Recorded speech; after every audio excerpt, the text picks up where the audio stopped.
नमस्कार, मैं धर्मेंद्र सिंह। आप इस चैनल को ज़्यादा से ज़्यादा शेयर करें, सब्सक्राइब करें, लाइक करें। कल आपने यहाँ इसके आगे का देख लिया था, आज देखते हैं युग का इतिहास।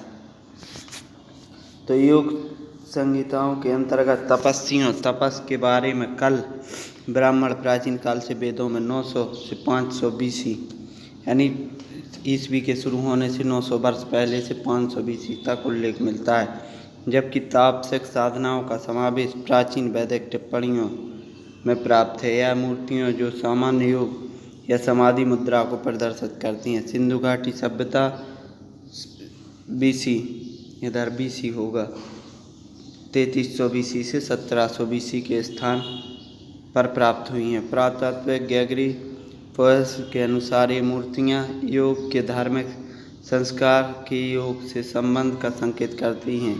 यद्यपि इस बात का निर्णात्मक सबूत नहीं है, फिर भी अनेक पंडितों की राय में सिंधु घाटी सभ्यता के योग और योग ध्यान में संबंध थे, क्योंकि वहाँ मूर्तियाँ मिली हैं, उसमें योग के चिन्ह बने हुए हैं, इसलिए कहा जा सकता है। अब ध्यान में उच्च चैतन्य को प्राप्त करने की रीतियों का विकास श्रावणा के परंपराओं द्वारा एवं उपनिषद की परंपरा द्वारा विकसित हुआ है। बुद्ध के पूर्व एवं प्राचीन ब्राह्मणिक ग्रंथों में ध्यान के बारे में कई ठोस सबूत नहीं मिलता। बुद्ध के दो शिक्षकों के ध्यान के लक्ष्यों के प्रति कहे वाक्यों के आधार पर वैज्ञान यह तर्क करते हैं कि निर्गुण ध्यान की पद्धति ब्राह्मण परंपरा से निकली, इसलिए उपनिषद की सृष्टि के प्रति कहे कथनों में एवं ध्यान लक्ष्यों के लिए कहे कथनों में समानता है। यह संभावित भी हो सकती है, नहीं भी। उपनिषदों में ब्राह्मण संबंधी बयानों में वैश्विक कथनों में किसी ध्यान की रीति की संभावना के प्रति तर्क देते हुए कहते हैं कि नासदीय सूक्त किसी ध्यान की पद्धति की ओर ऋग्वेद में पूर्व भी इशारा करते हैं। यह बौद्ध ग्रंथ शायद सबसे प्राचीन हैं जिनमें ध्यान तकनीकी का वर्णन प्राप्त होता है। वे ध्यान की प्रथाओं और अवस्थाओं का वर्णन करते हैं जो बुद्ध से पहले अस्तित्व में थीं, और साथ ही उन प्रथाओं का वर्णन करते हैं जो पहले बौद्ध धर्म के भीतर विकसित हुई। हिंदू वाङ्मय में योग शब्द पहले कथा उपनिषद में प्रस्तुत हुआ, जहाँ ज्ञानेंद्रियों का नियंत्रण और मानसिक गतिविधि के निवारण के अर्थ में प्रयुक्त हुआ, जो उच्चतम स्थिति प्रदान करने वाला बन गया। महत्वपूर्ण ग्रंथ जो योग की अवधारणा से संबंधित हैं वे मध्यकालीन उपनिषद, महाभारत, भगवद गीता 200 BC एवं पतंजलि के योग सूत्र है 400 BC। अब है पतंजलि के योग सूत्र। पतंजलि के योग सूत्र भारतीय दर्शन में 6 दर्शनों में से एक का नाम योग है। योग दार्शनिक प्रणाली सांख्य स्कूल के साथ निकटता से संबंधित है। ऋषि पतंजलि द्वारा व्याख्यात योग संप्रदाय सांख्य मनोविज्ञान और तत्व मीमांसा को स्वीकार करता है, लेकिन सांख्य घराने की तुलना में अधिक अस्तित्व और प्रमाण है, क्योंकि सांख्य वास्तविकता में 25 तत्व में ईश्वरीय सत्ता भी जोड़ी गई है। योग की संख्या एक दूसरे से इतने मिलजुलते हैं कि मैक्स मूलर कहते हैं यह दो दर्शन इतने प्रसिद्ध हैं कि एक दूसरे का अंतर समझने के लिए एक को प्रभु के साथ और दूसरे को प्रभु के बिना माना जाता है। सांख्य और योग के बीच घनिष्ठ संबंध हेरेज जिम्नेचर समझते हैं। इन दोनों को भारत में जुड़वा के रूप में माना जाता है, जो एक विषय के दो पहलू हैं। यहाँ मानव प्रकृति की बुनियादी सैद्धांतिक का प्रदर्शित विस्तृत विवरण और उसके तत्वों को परिभाषित बंधा और स्थिति में उनके सहयोग करने के तरीके, जो सुझलाहट के समय अपने स्थिति का विश्लेषण या मुक्ति में विवेचन की व्याख्या करता है। योग विशेष रूप से प्रक्रिया गतिशीलता के सुलझाव के लिए उपचार करता है और मुक्ति प्राप्त करने की व्यवहारिक तकनीकों का सिद्धांत करता है तथा अलगाव, एकीकरण कैवल्य का उपचार करता है। पतंजलि व्यापक रूप से औपचारिक योग दर्शन के संस्थापक माने जाते हैं। पतंजलि की योग बुद्धि का नियंत्रण के लिए एक प्रणाली है, राजयोग के रूप में जाना जाता है। पतंजलि उनके दूसरे सूत्र में योग शब्द को परिभाषित करते हैं और उनके पूरे काम के लिए व्याख्या सूत्र माना जाता है। योग चित्तवृत्ति निरोध, ये सूत्र 1-2। 3 संस्कृत शब्दों के अर्थ पर संस्कृत परिभाषा टीका है। आई के तनी इसकी अनुवाद करते हैं कि योग बुद्धि के संशोधनों का निषेध है। योग की प्रारंभिक परिभाषा में इस शब्द निरोध का उपयोग एक उदाहरण है। बौद्धिक तकनीकी शब्दावली और अवधारणाओं में योग सूत्र महत्वपूर्ण भूमिका निभाते हैं। इससे संकेत होता है कि बौद्ध विचारों के बारे में पतंजलि को जानकारी थी और अपनी प्रणाली में उन्हें बुनाई। स्वामी विवेकानंद इस सूत्र को अनुवाद करते हुए कहते हैं, एक सूत्र चित्त को विभिन्न रूपों वृत्ति के अवरुद्ध करता है। पतंजलि का लेखन अष्टांग योग, अष्टांगित योग एक प्रणाली के आधार बन गया।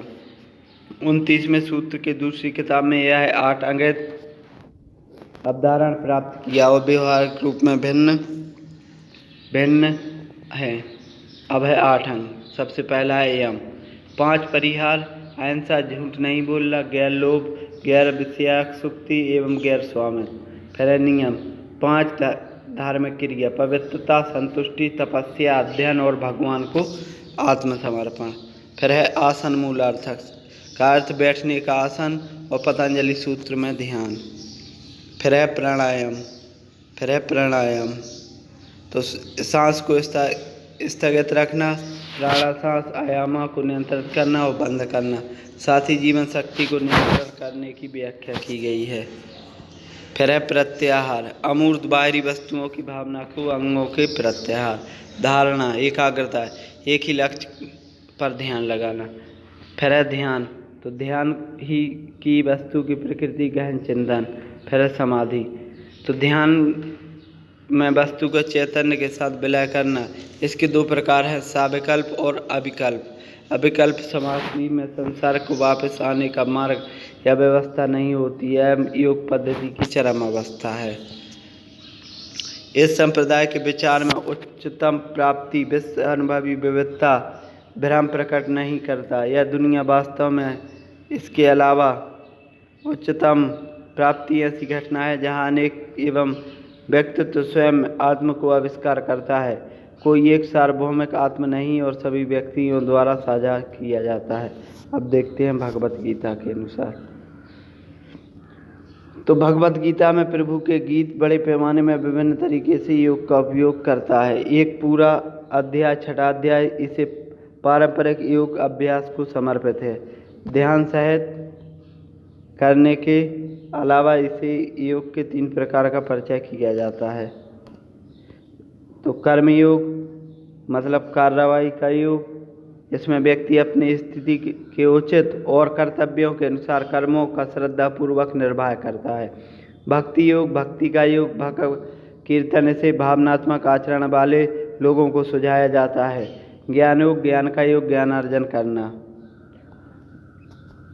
मधुसूदना सरस्वती जन्म 1490 में गीता के 3 वर्गों में विभाजित किया, जहाँ प्रथम 6 अध्याय में कर्मयोग के बारे में, तो प्रथम 6 अध्याय में क्या है? कर्मयोग।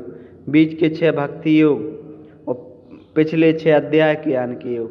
तो प्रथम गीता में प्रथम 6 अध्याय कर्मयोग, बीच के 6 भक्ति और लास्ट के 6 ज्ञान योग है। अन्य टिप्पणीकारी प्रत्येक अध्याय को एक अलग योग से संबंधित बताते हैं, जहाँ 18 योग का वर्णन मिलता है। अब आता है आपका हठ योग। हठ योग, मुख्य लेख हठ योग। हठ योग की एक विशेष प्रणाली है जिसमें 15वीं सदी के भारत में हठ योग प्रदीपिका के संकलक योगीश्वरात्मा द्वारा वर्णित किया गया। हठ योग पतंजलि के राजयोग से काफ़ी अलग है, जो सत्कर्म पर केंद्रित है। भौतिक शरीर शुद्धि ही मन की, प्राण और विशिष्ट ऊर्जा की शुद्धि केवल पतंजलि राजयोग के ध्यान आसन के बदले यह पूरे शरीर के लोकप्रिय आसनों पर चर्चा करता है। हठ योग अपनी आधुनिक भिन्न रूपों में एक शैली जिसमें बहुत से लोग योग शब्द से जोड़ते हैं। फिर है अन्य परंपरा योग प्रथा, इसमें है बौद्ध धर्म। प्राचीन बौद्धिक धर्म में ध्यानापरणीय अवशोषण अवस्था को नियमित किया। बौद्ध ने प्रारंभिक उद्देश्यों में योग विचारों का सबसे प्राचीन निरंतर अभिव्यक्ति पाया जाता है। बुद्ध ने एक प्रमुख शिक्षण यह था कि ध्यानापरणीय अवशोषण को परिपूर्ण अवस्था में संयुक्त करे। बुद्ध के उपदेश और प्राचीन ब्राह्मणिक ग्रंथों में प्रस्तुत अंतर विचित्र है। बुद्ध के अनुसार ध्यानापरणीय अवस्था एकमात्र अंत नहीं है। उच्चतम ध्यानापरणीय स्थिति में भी मोक्ष प्राप्त नहीं होता। अपने विचारों के पूर्ण विराम प्राप्त करने के बजाय किसी प्रकार का मानसिक सक्रियता होनी चाहिए। मुक्ति अनुभूति ध्यान जागरूकता के अभ्यास पर आधारित होना चाहिए। बुद्ध की मौत से मुक्ति पाने की प्राचीन ब्राह्मणिक अभिप्राय को ठुकराया। ब्राह्मणिक योगिन का एक गैरद्वैत दृष्टिगत स्थिति जहाँ मृत्यु में अनुभूति प्राप्त होता है, इस स्थिति को वे मुक्ति मानते हैं। बुद्ध ने योग के निपुण को मौत पर मुक्ति पाने तथा उन्हें ब्राह्मणिक और उत्तेजनाहीन होना, क्षण स्थायी होना और एक नया अर्थ दिया है जो उन्हें ऋषि जो जीवन मुक्त है उल्लेख किया गया है। योगकारा बौद्धिक धर्म। योगकारा संस्कृत योग का अभ्यास, अर्थ विन्यास, योगाचारा दर्शन और मनोविज्ञान का एक संप्रदाय है जो भारत के 4वीं-5वीं शताब्दी में विकसित किया गया। योगकारा का यह नाम प्राप्त हुआ क्योंकि इसे एक प्रदान है, एक रूपरेखा जिसमें बौद्धिस्ट तक पहुँचने का मार्ग दिखाया। ज्ञान तक पहुँचने के लिए योगकारा संप्रदाय योग सिखाता है। फिर है च्वेन सियोन जैन बौद्ध धर्म। जैन जिसका संस्कृत ध्यान उत्पन्न छा गया, चीनी छन के माध्यम से महायान बौद्ध धर्म का एक रूप है। बौद्ध धर्म की महायान संप्रदाय योग के साथ अपनी निकटता के कारण विख्यात किया जाता है। पश्चिम में जैन को अक्सर योग के साथ व्यवस्थित किया जाता है। ध्यान प्रदर्शन के दो संप्रदायों स्पष्ट पारिवारिक उपमान प्रदर्शन करते हैं। यह घटना विशेष ध्यान योग्य है क्योंकि कुछ योग प्रथाओं पर ध्यान को जैन बौद्धिक स्कूल आधारित है। योग कुछ आवश्यक तत्वों का सामान्य रूप से बौद्ध धर्म में विशेष रूप से जैन धर्म की महत्वपूर्ण है। भारत तिब्बत में बौद्ध धर्म। योग तिब्बती बौद्ध धर्म का केंद्र है। त्रिगंगना परंपरा के ध्यान का अभ्यास का रास्ता नौयानों या वाहन में विभाजित है।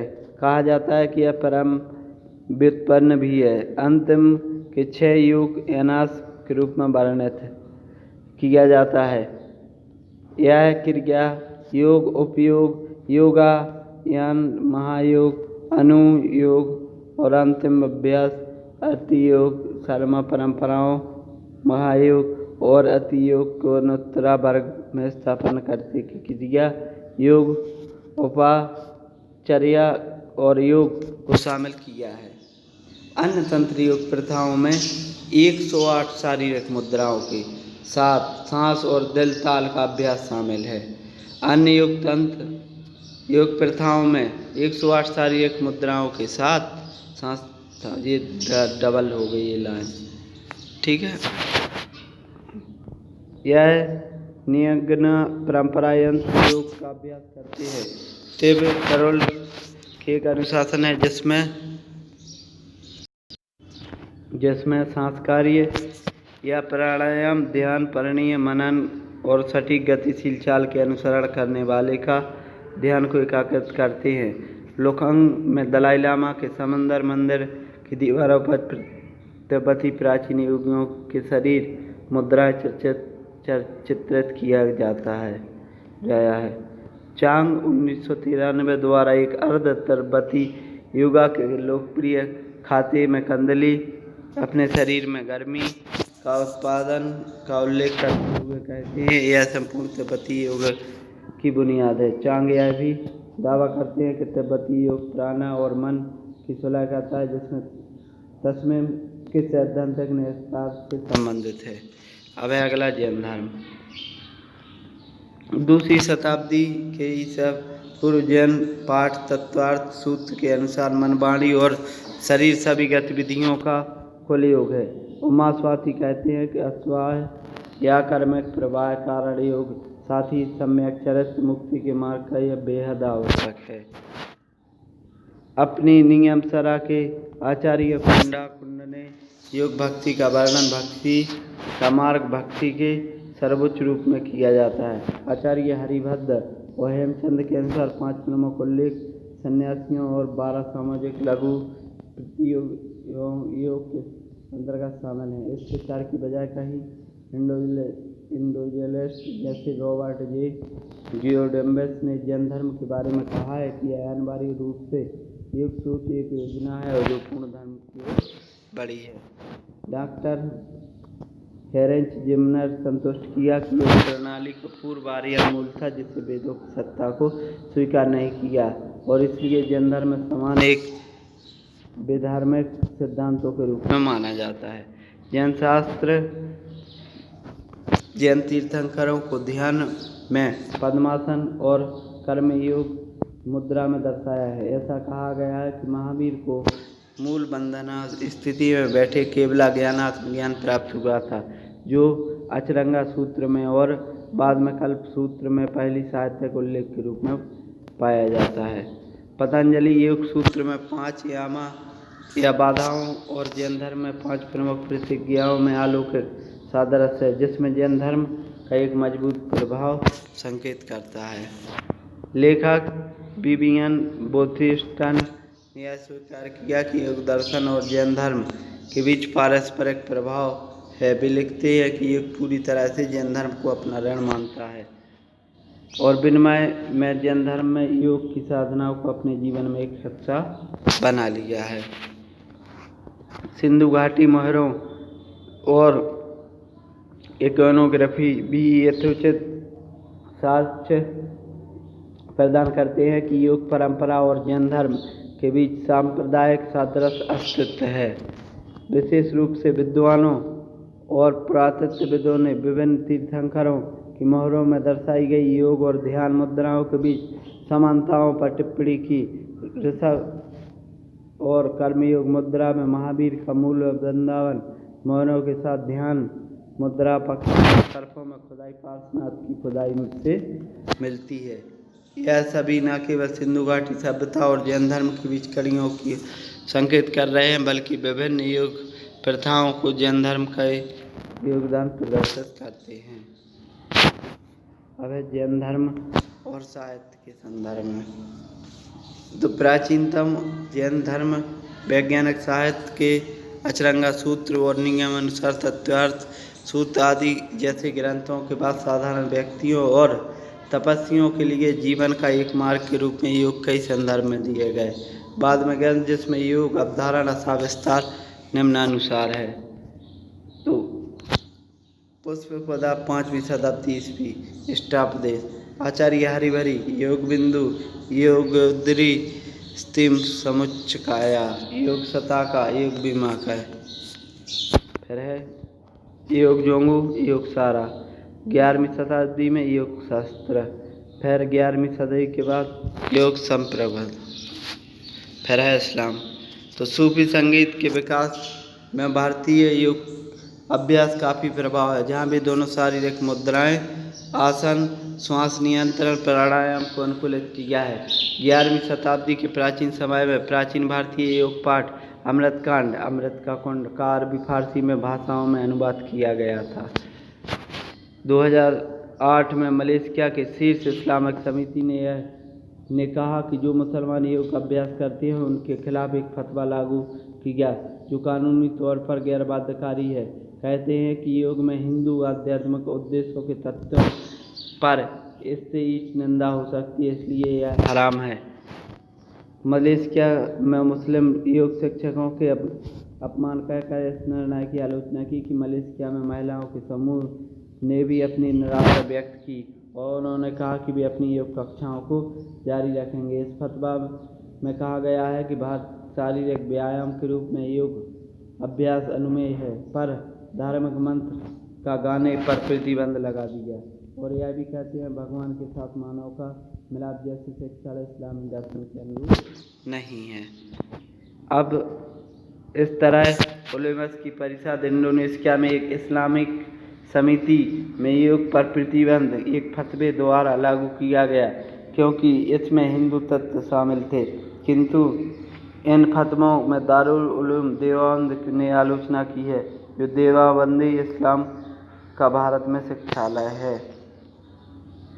सन 2009 मई में तुर्की के निदेशालय में धार्मिक मामलों के मंत्रालय के प्रधान शासक अली बर्दाकोगलू ने योग को एक व्यावसायिक उद्यम के रूप में घोषित किया। योग के संबंध में कुछ आलोचनाएं जो इस्लाम के तत्वों में मेल नहीं खाती।